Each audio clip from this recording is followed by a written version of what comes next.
Hello friends, welcome to my YouTube channel. Dictation start होगा 3 second बाद। अधिष्ठाता महोदय, यहाँ भारत में और शायद और जगहों में भी सरकार की गतिविधियों का योजनाबद्ध ढंग से विकास हुआ है और उनमें जटिलता आई है। सरकारी कर्मचारियों की भी संख्या बढ़ी है और जो लोग तथाकथित पार्किसन नियम की दुहाई देते हैं उनमें बहुतेरे लोगों का उद्देश्य धैर्य कुशलता लाना नहीं है, बल्कि सरकार द्वारा नई जिम्मेवारियों को लेने से आनाकानी करना है।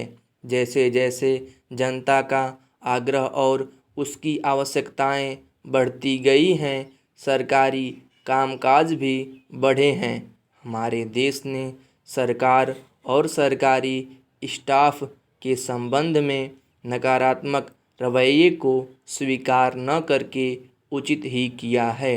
अगर सरकार को जनता के लिए और ज़्यादा काम करने हैं तो उसके कर्मचारियों को सरकारी नीतियों और कार्यक्रमों को माध्यम के रूप में लागू करने हेतु पहले से अधिक सजीव और रचनात्मक योगदान देना होगा। अपनी नई जिम्मेवारियों को निभाने के लिए सरकारी स्टाफ को स्वतः बदलना होगा। कुछ परिवर्तन आया भी है, लेकिन आगे के वर्षों में बहुत कुछ बदलने की आवश्यकता है। प्रशासनिक तंत्र का कार्य यथास्थिति और व्यवस्था बनाए रखने की अपेक्षा अब विकास की गति को बनाए रखना अधिक हो गया है। योजना कार्यों को लागू करने में कुशल और तकनीकी दृष्टि से दक्ष व्यक्तियों का अब और अधिक महत्व है।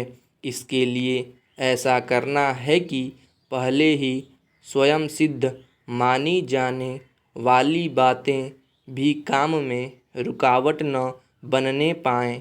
साथ ही साधारण प्रशासक को स्वयं भी आर्थिक और तकनीकी तत्वों की ज़्यादा गहरी जानकारी होनी चाहिए।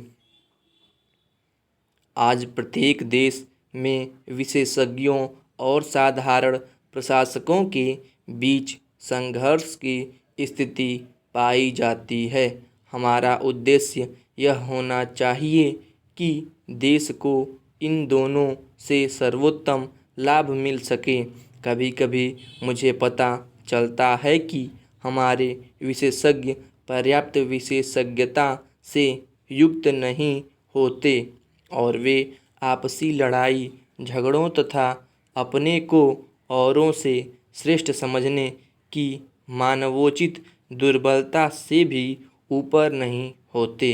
इसके बावजूद चाहे विशेषज्ञ हों या प्रशासक, दोनों ही एक समान सामाजिक परिवेश की उपज हैं और दोनों को ही भविष्य के कृतित्व के लिए अपने आप को तैयार करना चाहिए, क्योंकि आज विश्व में उन्नति का मूल मंत्र यही है कि विभिन्न क्षेत्रों में पारंगत लोग मिलजुल कर काम करें।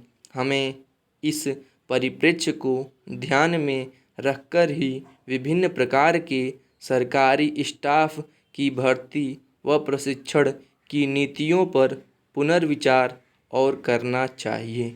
स्टॉप।